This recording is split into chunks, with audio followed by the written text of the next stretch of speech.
Quiet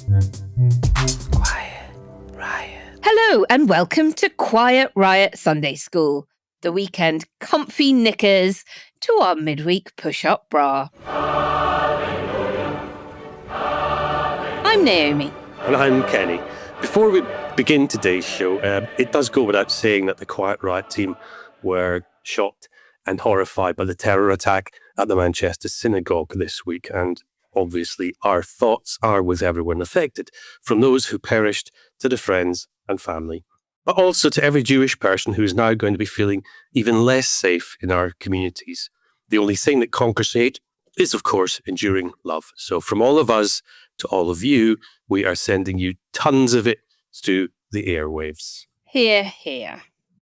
So yeah, we're all reeling from that, but it did happen after the Labour Party conference, and it was sort of while I was on the route back and trying to stay awake at the wheel. Yeah, I've had quite the week, Kenny. Did you enjoy my dispatches from Liverpool? It was. I did. I always enjoy your dispatches. Yeah. It's what we like, isn't it? It's just getting behind the scenes, away from the soundbite headlines and such like, and that's what makes it so special. And a reminder that, I actually do have a day job. And I work incredibly hard. And when I'm not on the show, it's often not because I'm having a holiday. It was really interesting, and it was lovely how many Quiet Riot listeners came up to me. Famous ones. Who's the coolest person you met? I've met them all. I've met them all before. I wouldn't go out of my way to describe anyone in politics as cool. Maybe anti-cool. But I had a really good chat with Stephen Bush, who was on fine form. Armando Iannucci was there. I saw this. I was queuing up for my own fringe. And there was this massive long queue for the room next door, like mega long, an hour before it even began. And I was like, I wonder who's in that room. And then I saw it was Armando doing a fringe all about political satire. And I was like, oh, am I allowed to duck out of my own fringe to go to that one? Interesting stuff. Shock. My other half was at conference as well. Bex was there. She was chairing a round table. She was only there at the weekend. I think her event was Monday, but she came back with lots of pictures of ministers. She was sat in front of Keir, and she stumbled over the Chancellor on an escalator, and has come back armed with a fabulous selfie of her and the Chancellor, and they looked disturbingly like they could be sisters. Oh, really? Yeah. Cut from the same cloth. Yeah, no, cool. I saw them all, but I'm not in the habit of asking them for selfies. Now, listeners, clearly we put the miles in to keep this show on the road. And if you want to help the wheels keep a-turning, please do pop over to ko-fi.com/quietrightpod. If you can spare the price of a pint, it will go towards hiring kit and paying guests. And remember, supporters get access to our Discord channel, our very exclusive live editorial meetings, Ask Us Anything sessions, and more. And remember, your generosity keeps the show free for everybody, whatever their financial circumstances. Yeah, thank you to every one of our listeners who's been chipping in. It really does keep Quiet Riot going. Okay, now on to other matters. Naomi, what's got us fired up for some Sunday school bants this week? Well, we have to do Michelle Mone, because I think all of that came out after you guys recorded the main show on Wednesday and that judgment. So I really want to get into that. What about you? Well, how about on the eve of the Tory party conference, we take a little look at just, and this might sound slightly biased, but how bad is Kemi Badenoch? Well, and of course, as we record, the Green Party conference is happening too, so we'll dip into that. But for our final segment, Kenny, I really would love us to pay homage to the late, great Patricia Routledge. Oh. Because I think it is so political. That character, Hyacinth Bucket Bouquet, was such an exquisite expression of Middle England that I think does still exist today. So I thought we could end with a how would Hyacinth vote in a 2029 general election? Okay, there's a challenge. All right, that's plenty for us to get our chops around. Let's crack on. After we wrapped Wednesday's show, a judge ordered PPE MedPro, the company owned by Conservative peer Michelle Mone, to repay £122 million to the government for breaching its contract to supply surgical gowns during the COVID pandemic. She has vociferously denied wrongdoing, claiming to have, quote, never received a penny from PPE MedPro. But the judge concluded the company had not complied with the legal and regulatory requirements to ensure the gowns that were manufactured in China met certification and safety standards to be sufficiently sterile for surgical use. Mone's husband, Doug Barrowman, who heads up the company, says he and his wife have been made scapegoats for the then Conservative government's overspending. The judgment has, of course, prompted calls for Mone to be stripped of her peerage, only for Mone to say she has no intention of returning to the Lords as a Tory peer anyway, and I quote, assuming there still is a Conservative Party after the next election. So shots very much fired. Kenny, Mone took to social media after Badenoch slagged her off to threaten. Yesterday, Kemi Badenoch, leader of the Conservative Party, publicly called for me to resign from the House of Lords using reckless, inflammatory and false language. I will not be silenced. I will not take the blame for their failures.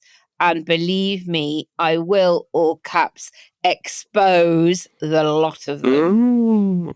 Is there enough popcorn available in the world for us to consume while watching this theatre play out? We'll all be in Ozempic if we eat the amount of popcorn that's going to be needed for this. And the thing about Mone and Barrowman is that they're not backwards at coming forwards. Nope. And they never have been. And they're not showing any signs of shutting up and taking this on the chin. So no, I think the short answer is there simply isn't enough popcorn available for them.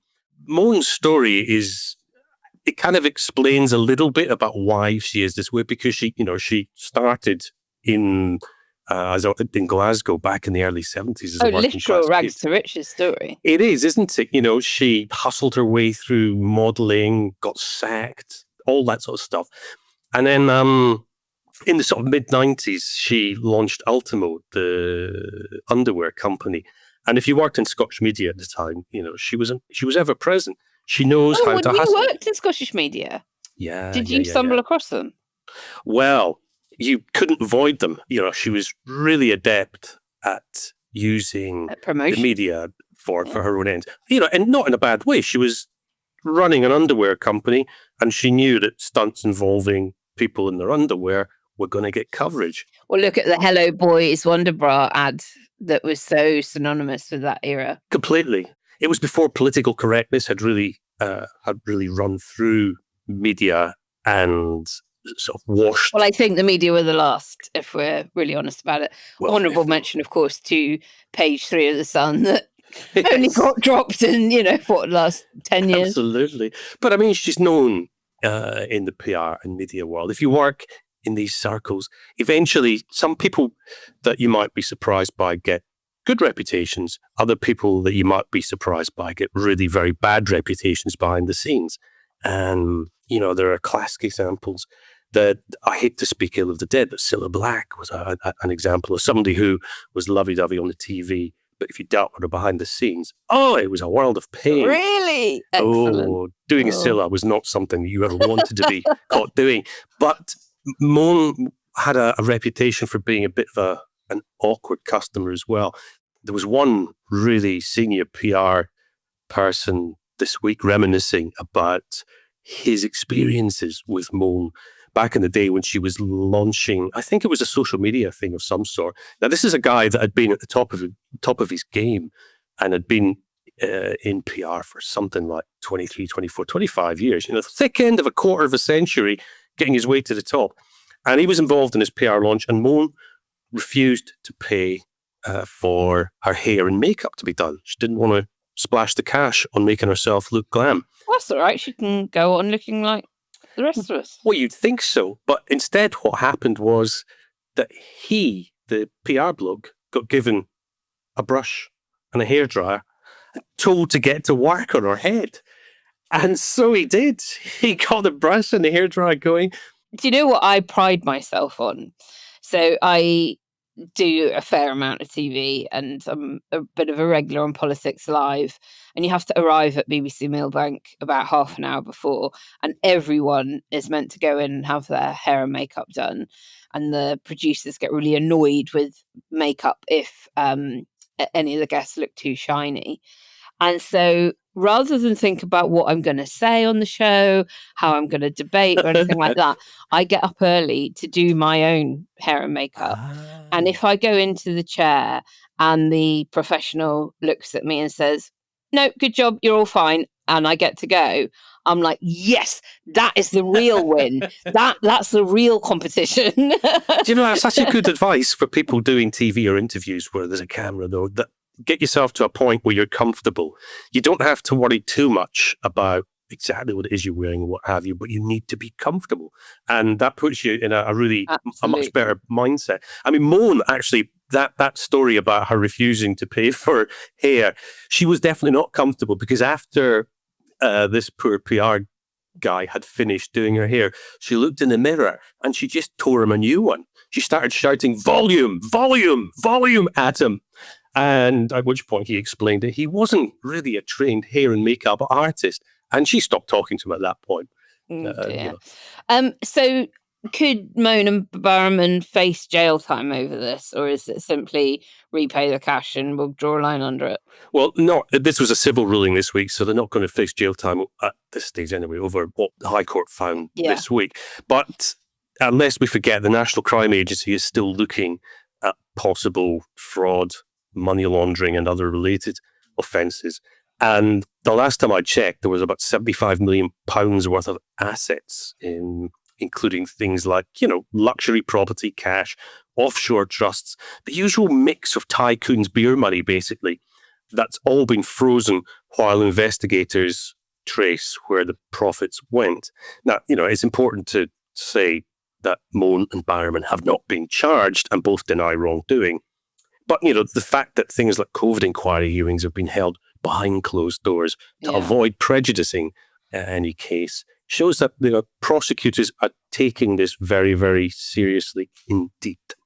And what does the PPE MedPro scandal reveal, not just about those two, but obviously the then UK government's pandemic procurement and so-called VIP lane? I mean, I think a lot of people have kind of forgotten about it, but it really was the scandal that cemented that decline in poll rating for the Conservatives a couple of years ahead of the general election. This deepening, lining our own pockets, giving mates bungs from government while we can and get around the rules because it's a so-called emergency, blah, blah, blah, blah, blah.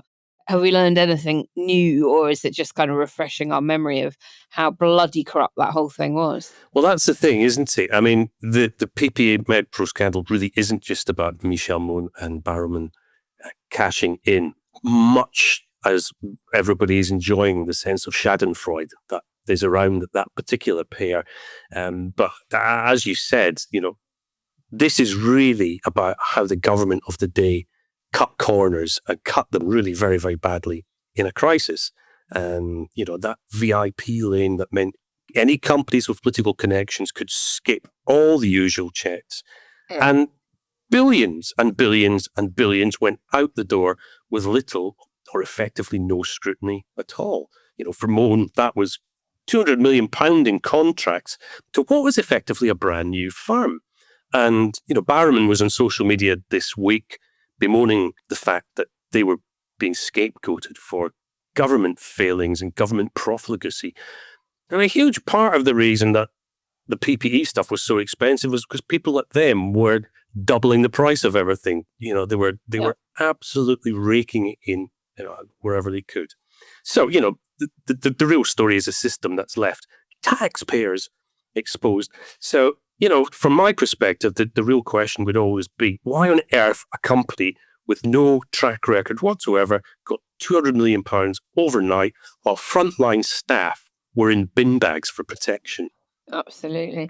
And, it also just calls into further question the makeup of the House of Lords and the appointment system. Obviously, this follows a fortnight ago, Peter Mandelson's fall from grace for the third time over his links to Jeffrey Epstein, and he still retains his life peerage. I just can't believe that we're still in a phase of tinkering at the edges through the government's forthcoming elections bill with reforming the House of Lords when it is clearly completely unfit for purpose, that you more or less cannot remove a life peer from all of that ennoblement, the title, the credibility that comes with it, and if they so want to, continue legislating in our so-called democracy. I mean, it's just absolutely foul, and anyone still defending the appointment system can get in the absolute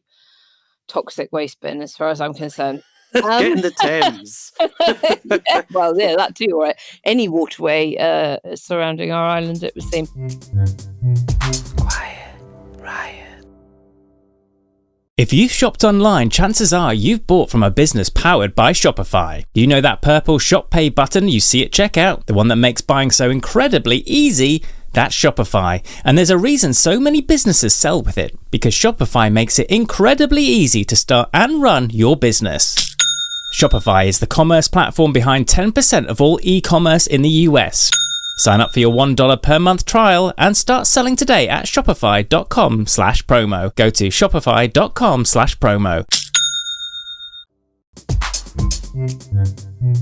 Quiet Riot. Okay, so finally then, on all of this, what do you think the next steps are? What's going to be the latest on this? Do we know the timeline around the rest of the inquiry and any National Crime Agency ongoing review? I don't know a timeline around the NCA stuff at this stage. The big question will be how much of this money the government can actually get back. Yes, the Chancellor was probed on that, wasn't she? Yeah. I think by Nick Ferrari, and kind of struggled to answer how much and when that money might come back. Well, they don't know. It depends on how the company was set up. As you well know, with a limited company, your exposure to issues like this can vary according to the minutiae of the deals that have been done. The NCA stuff is not going to go away. If they've got £75 million worth of assets frozen, then there's something serious behind the scenes still going on. There are parallel paths here, really. There's path one is seeing how much of this money can be got back, and one of the interesting things is that either Mone or Barrowman posted their an offer of a deal that they were willing to cut with the government on social media at some point while this was all playing out, saying that, I can't remember the exact figure, but they were saying that we don't accept we've done anything wrong, but we'll give you 22 million. Yeah. That's right. Yeah. And the government said, oh, thanks very much. And they'd come back and said, well, we're going to kick your asses in court next week, so why don't you take 25 million and we'll just quietly go away and pretend this never happened. So they've already indicated that there are assets there that they were willing to put up to pay off the government, as it were. So there's a lot of work to be done on that side, and there'll be some lawyers who will be really very, very happy with the amount of work that's going to be coming their way. Oh yeah, they never lose out. And I guess maybe if you, Alex, and I are in the market for a cut price yacht, there might be one coming onto the market very soon. Quiet Riot. And now to Manchester, where what's left of the Tory party faithful, the Tory party faithful, are gathering around for their annual jamboree. Gone are the days when activists would queue around the block from dawn to get a glimpse of Boris Johnson speaking at a fringe meeting or doing his annual jogging for the cameras nonsense as well. All the last few remaining loyalists have got to look forward to now is hearing from their increasingly gaffe-prone leader, Kemi Badenoch, who's determined to inject some excitement into proceedings. Let's have a listen. So the expectation of what this conference would be was actually seeded in my mind even before I became leader. And it was something that William Hague said to me. And he said in 1997, everybody was excited because there's a leadership contest. And in 1998, everybody at conference was depressed because they realised they were in opposition and Labour was doing very well. So I've been thinking, how can I avoid that? How can I make sure that this conference is exciting? Naomi, how on earth is she going to do that? I mean, I think it's probably fair to say she isn't. I don't think anyone would describe the current incarnation of the Conservative Party as in any way exciting. However, mercifully, I'm not going to the Tory Party conference. They banned me a few years ago, a couple of years in a row. And so now I don't even bother trying to apply to go. But obviously, I spent Labour Party conference with a lot of organisations that have to go to each one, whether they are charities or public affairs consultancies, journalists, whatever. And they were all saying it doesn't matter how bad things get for the Tory party. They party hard regardless. Right. And it's really good fun. And drinks are aplenty and the bottles of Cremant flow freely. So they are all very, wearily replenishing their livers this weekend to then head back up to Manchester and carry on. But in terms of actual content, no, it's not going to be exciting. And this is a leader increasingly gaffe prone.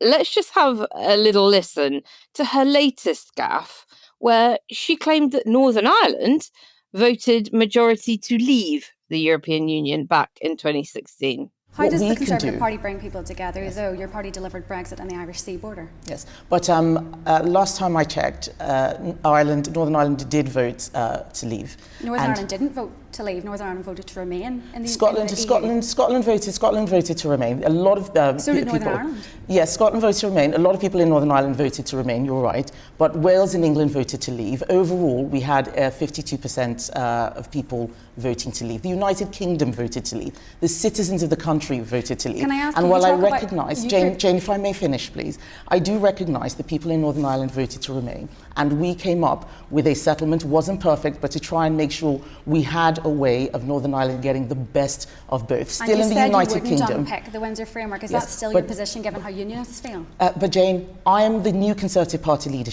The party is under new leadership. I'm not here to talk about what the Conservative government did. We are out of office. Look, Kenny, this follows on from various other disaster statements made in the media. I mean, of course, she talked very famously about maternity pay, saying statutory maternity pay had gone too far, that regulation was excessive, that the burden of regulation on business was too high.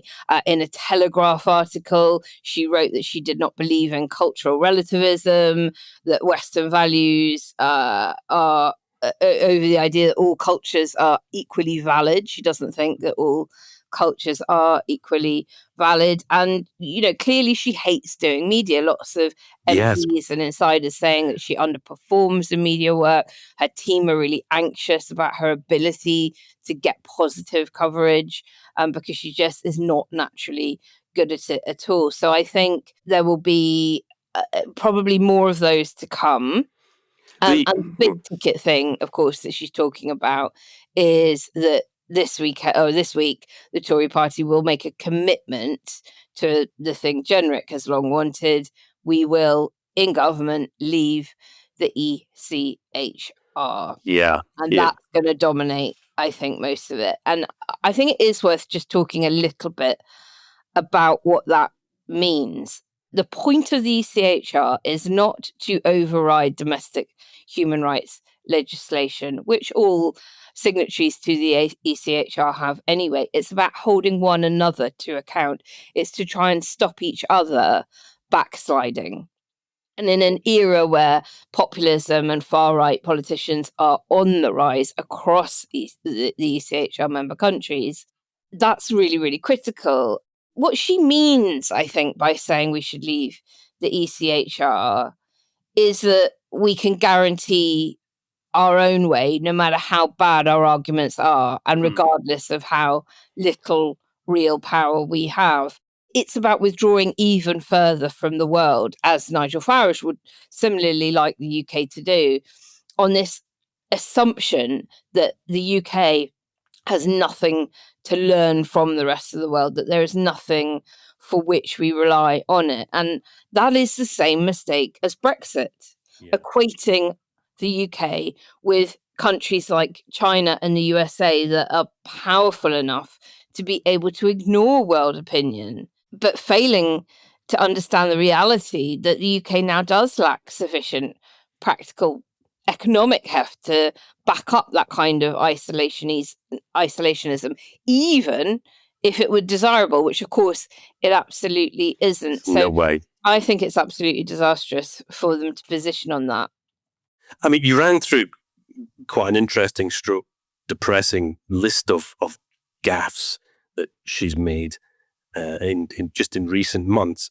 And that there's so much of that sort of qualitative analysis, if you like, that points to what sort of problems that she's bringing to the role. But is there any quantitative stuff? Are there any figures that give us a little look behind the curtain? I'm so glad you asked. So, as everybody knows, at Best for Britain, we poll public opinion on a range of issues all the time, but often in and around issues to do with Europe and Brexit and sentiment towards internationalism and the UK's role in the world. And I've got some really great Conservative Party cuts of that data, right?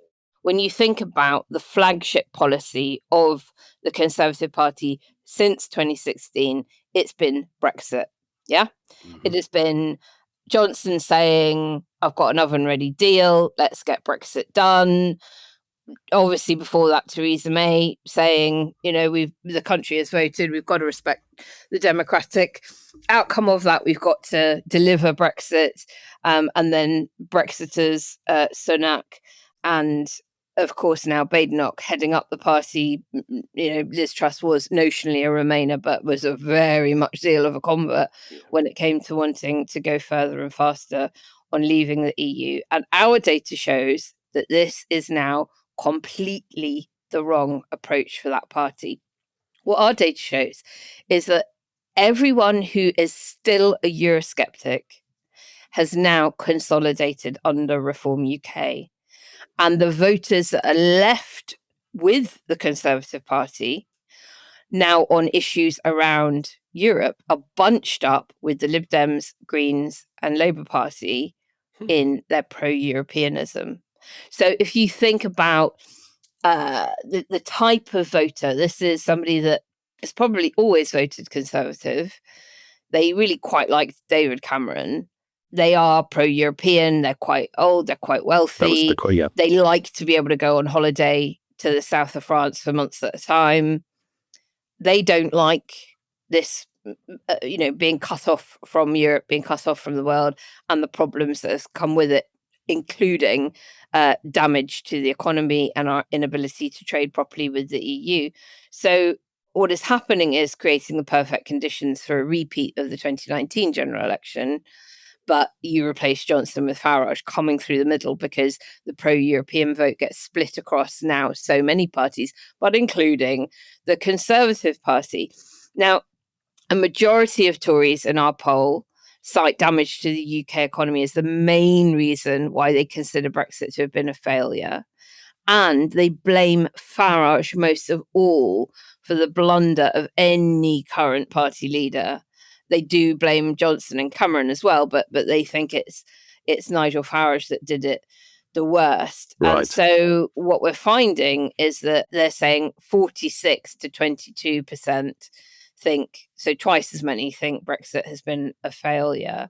And of the current Conservative supporters, so people who say if there were an election tomorrow, I'd vote Tory, who think Brexit is a failure, more than half of them are saying that it's the economic impact, and about half of them saying it's damaged our ability to trade with the EU. So I think that's really interesting because you've now got a party that is not just completely wedded to Brexit and ever further withdrawal from European systems, but is now going even further and saying ECHR as well. And that is not where their current voters are at all. So they're really trying to out Farage. but all they're doing is helping him. It never works, does it? But it's easy for him to continue pivoting farther to the right. Quiet riot. Hey, Fidelity. What's it cost to invest with the Fidelity app? Start with as little as $1 with no account fees or trade commissions on U.S. stocks and ETFs. That's music to my ears. I can only talk. Investing involves risk, including risk of loss. Zero account fees apply to retail brokerage accounts only. Sell order assessment fee not included. A limited number of ETFs are subject to a transaction-based service fee of $100. See full list at fidelity.com/commissions. Fidelity Brokerage Services, LLC, member NYSE, SIPC.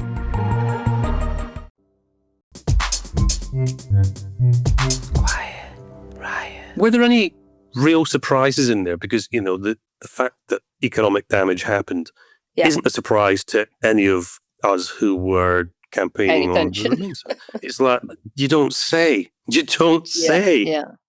Well, I think the most surprising thing was that the Reform voters themselves are split three ways on this question. So a third think Brexit's been a failure. A third saying, no, I don't know, neither a success nor a failure, which is just them not wanting to quite admit it's been a failure, I would argue.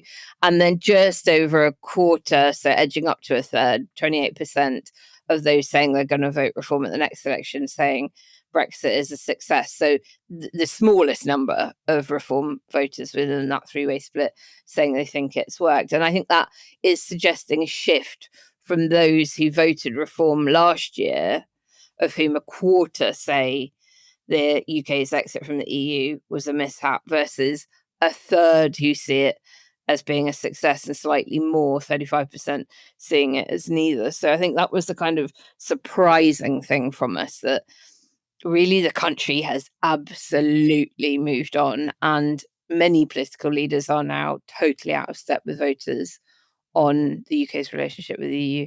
I suppose we should remind ourselves that we're talking about Tory voters here, aren't we? So the importance, once you start dividing their existing vote into three, they're disturbingly small numbers, aren't they? I've not been on the show since several MRPs have come out. So these are constituency level polls that show you how many seats each party could win at the next election. And the horror headlines that, is what get written up of Farage storming to victory with a massive majority tell one story. But when you look at the actual data and how fine the margins are in many of those seats, I'm nowhere near as worried. Now, that's not to say I'm complacent. Very, very, very far from it. And my God, we are going to need a proper progressive alliance and extreme tactical voting as things stand right now.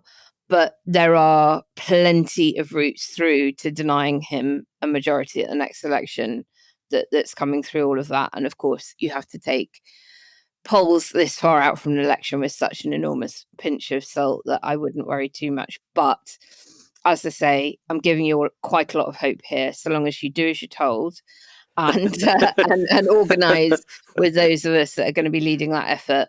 The route to power for Farage is nowhere near as easy as the Telegraph headlines would have you believe. Well, that's reassuring. That's what passes for good news in 21st century political Britain. There's another group of people who have probably got different set of concerns, and that's the sort of the senior figures within the Conservative Party itself. And they don't have their problems to seek. November is the deadline after which Tory MPs can start to pull together those famous letters to the chair of the 1922 committee, should they so wish. What do you think? What do you feel in your blood? Should we expect them to start moving against her at this side of Christmas? I suspect they will do it after the May elections next year. That's what everyone is sort of assuming will be the point at which the knife is wielded, highly anticipated to get a drubbing across the whole of GB for that. As you say, the rules were rewritten so that a new leader would get a good year before anyone could move against them. That year is nearly up. Of course, she could be so appallingly bad at this conference. Yeah. Or between now and then, response to budget will have to happen in that period, etc. But I think if you're a wise politico, you'll say, right, we're writing off the next 12 months. We know that the May elections are going to be terrible. She is terrible. Let her take the blame for that drubbing, and then we'll replace her before the next general election. Give somebody a good 2-3 year lead time to build into that. But who knows? She could pull it out the bag, have a brilliant conference, finally land on a great soundbite and turn it round. Unlikely, but still possible. More likely is that wise men say, when there's a huge storm looming, that's not a good time to get rid of your lightning conductor, is it? Indeed. And that's hard. So, one last thing, Naomi, because sandwiched between the Labour and Tory conferences happening as we record is, of course, the Green Party conference. Anything juicy happening in that direction? Well, one thing is that Best for Britain had to withdraw from the conference. And so any Green Party listeners who were there and hoping that B4B would be holding their fringe, I'm so sorry to say that over a week ago now, 2/3 of our panel had to withdraw from attending the conference, leaving us with just one speaker who themselves wasn't particularly keen on the title of the topic we'd gone for. And so we contacted the Green Party HQ and said, look, can you withdraw us from the programme? Because with just one person, it doesn't really make for a great session. You weren't targeted by the Russians, were you? It's not. They may have been. I wasn't.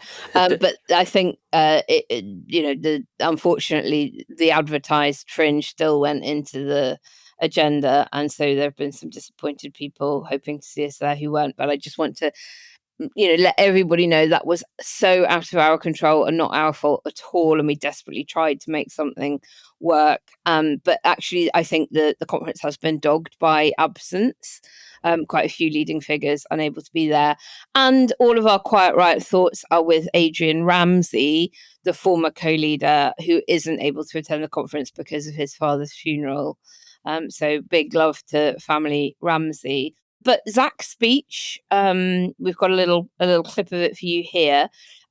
I thought was really interesting because he chose to focus so much on next year's May elections. Let's have a listen. This May is huge.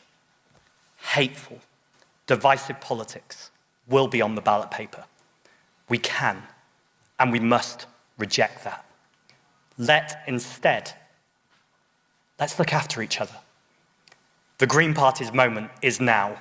We are ready. Thank you, conference. Let's go! He went big on next year. It was a good speech. He delivered it very well. Yeah, there's optimism there, wasn't there? A consummate media performer now, really getting extremely good at it. He knows how to rabble-rouse and did so very effectively. There were a number of standing ovations during his speech, and he drew on the division in the country and the hatred that is out there and that will be on the ballot paper next May, and was trying to offer a kinder alternative. And kindness was a word that he used quite repeatedly throughout it. So his party faithful seem to be extremely happy with him and excited to have him there. And I think they'll be feeling pretty fired up. Well done, Zach. Quiet Riot. Wish you could become a morning person? You know the type, up before the sun, early morning runs, first one to the office with donuts and a smile. How do they do it? Easy. With the new Galaxy Watch 8, sleep tracking and personalized insights from Samsung Health help you improve so you can wake up to a whole new you. One who, dare I say it, skips the snooze? It's possible. Train your sleep with Galaxy Watch 8. Learn more at Samsung.com. Requires compatible Samsung Galaxy phone, Samsung Health app, and Samsung account. Quiet Riot. Do come in, Hyacinth. Good morning, Elizabeth, dear. Thank you. I've just popped in to invite you to a little 3-piece suite warming this evening. It's just an informal little gathering. Where's your brother?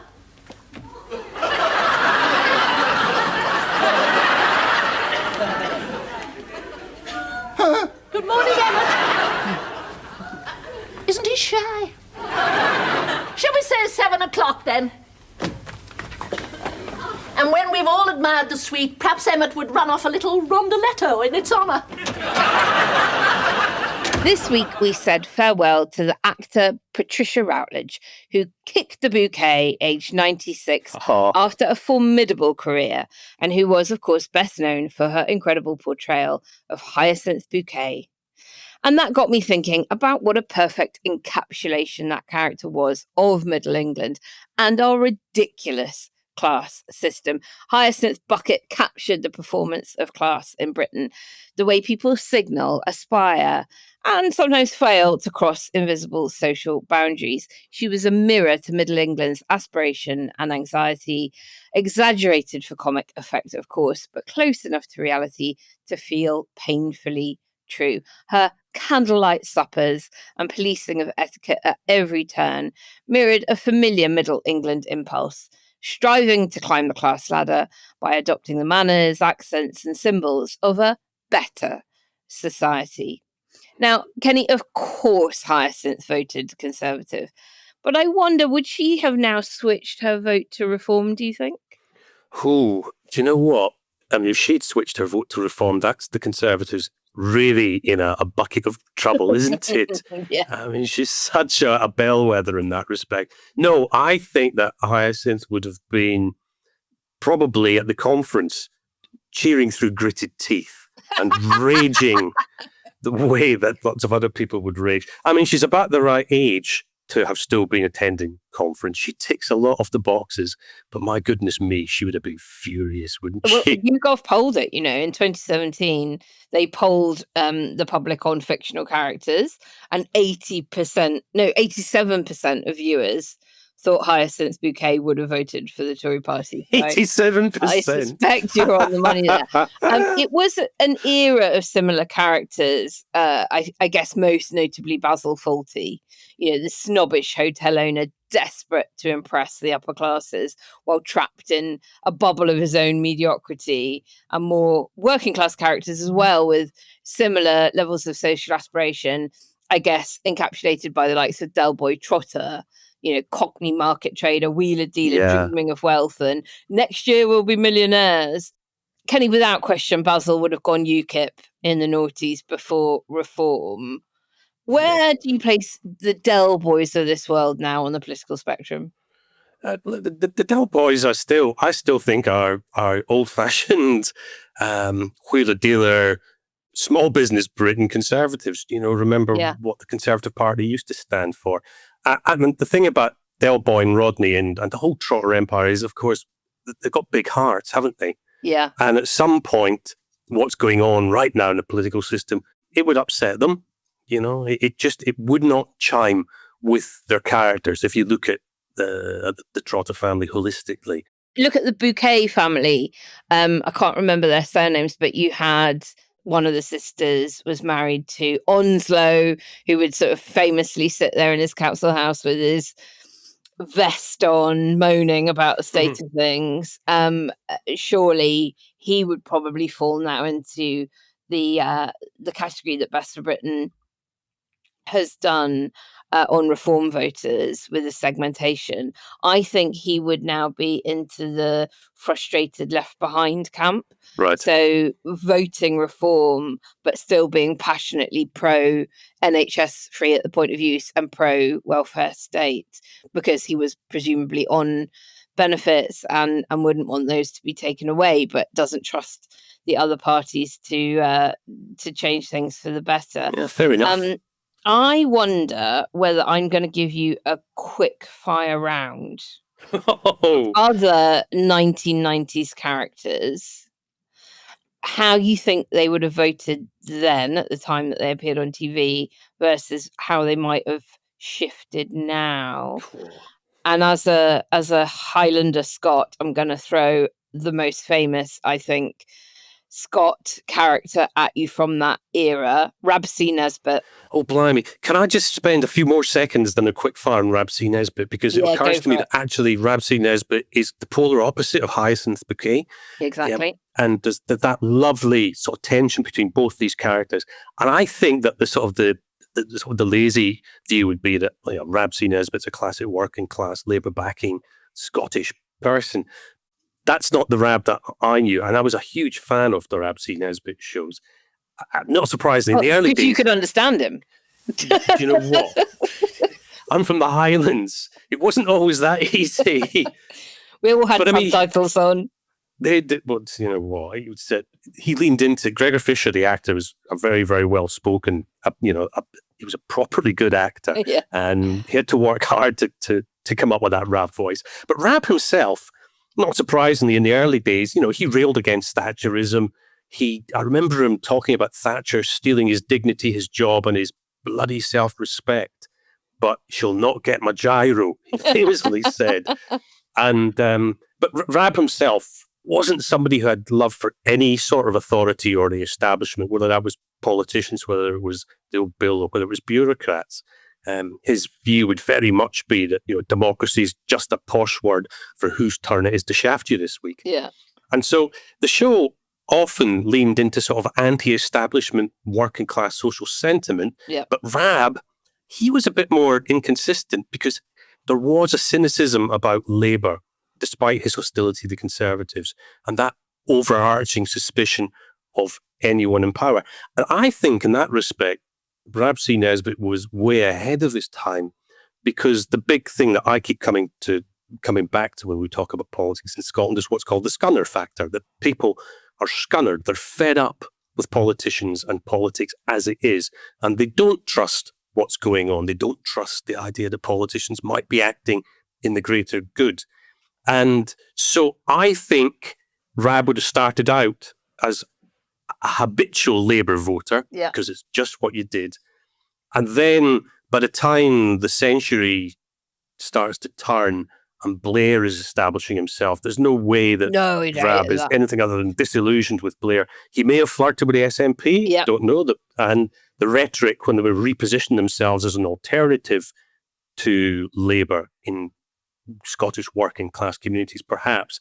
But overall, Rab's a critique of all mainstream politics, and his vote's kind of as unreliable as he is. I think if he went to the polling station at all, he'd likely be the one who spoiled his ballot paper with a drawing of a cigarette and a pint.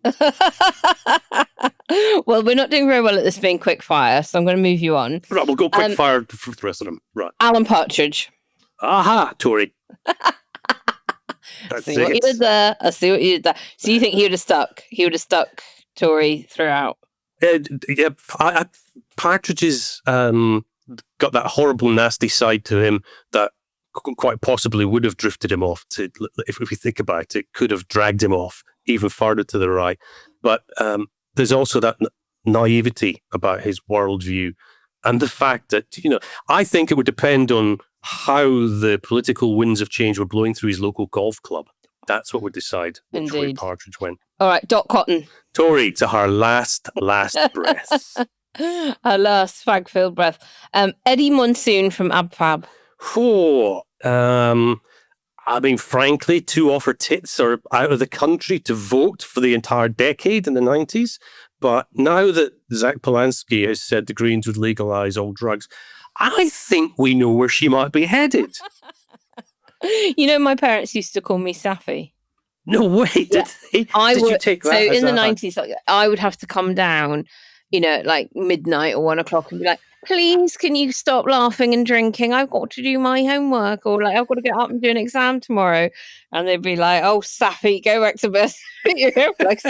Did you take that as a compliment, being at that sort of naive? No, I didn't. I was just annoyed. All right, and then finally, David Brent. Oh, flipping heck. So cautious, naive, middle-class liberals who want progressive policies without radicalism. He probably likes the idea of people running their entire election campaigns based on water slides and other such nonsense. I just want people to like me. Well, that's it. It's just Chilled like out entertainer. He just wants to fit in. He wants to be part of middle class, respectable, socially liberal-ish, woke up to the point where it impinges on his own lifestyle. And Brent's never been interested in strong ideological battles. His shallowness is his personality in many ways. So yeah, Sorry, Davey, but we're giving you David Brent. Thanks, Kenny. Listeners, hit us up on Blue Sky with your own suggestions of 1990s telly greats, how you'd think they'd vote now. Give us Peggy Mitchell, Dennis Pennis, Jim Royal. The list is endless. And as we wrap up this section of the show, I just want to leave us all with the wisdom of Patricia Routledge. Aim high, fuss over appearances, and if you're lucky, the Greens would have legalised something extremely fun before our next podcast recording. Quiet Riot. And that brings us to the end of another Sunday school, freeing us up to go and doze somewhere warm until spring comes around. As if. And don't forget to check us out at ko-fi.com/quietriotpod if you want to chip in and get access to our upcoming Ask Us Anything session. We'll be back on Thursday with an extremely special guest that we're very excited about, Sam Friedman, the man behind Britain's most popular politics Substack, Comment is Freed. That should be a proper treat. I can't wait. Until then, of course, we love you lots. Bye. Bye.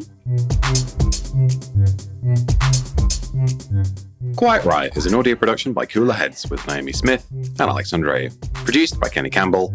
Music by Mariana Sangeeta. Artwork by Simona Canelu. And edited by me, Alex Reese. Quiet Riot is a co-production with Soundstone Global. Quiet Riot. Alex Reese, if you could insert the clip that I put in the script at the top of this section, that would be great. It's just a little clip, Kenny, saying she knocks on Elizabeth and Emmett's door, and Elizabeth opens the door and she goes, "Good morning, Elizabeth. I wanted to invite you around to a christening of our new 3-piece suite. It's an informal gathering." This is better than your Ulster accent. At Arizona State University, we're bringing world-class education from our globally acclaimed faculty to you.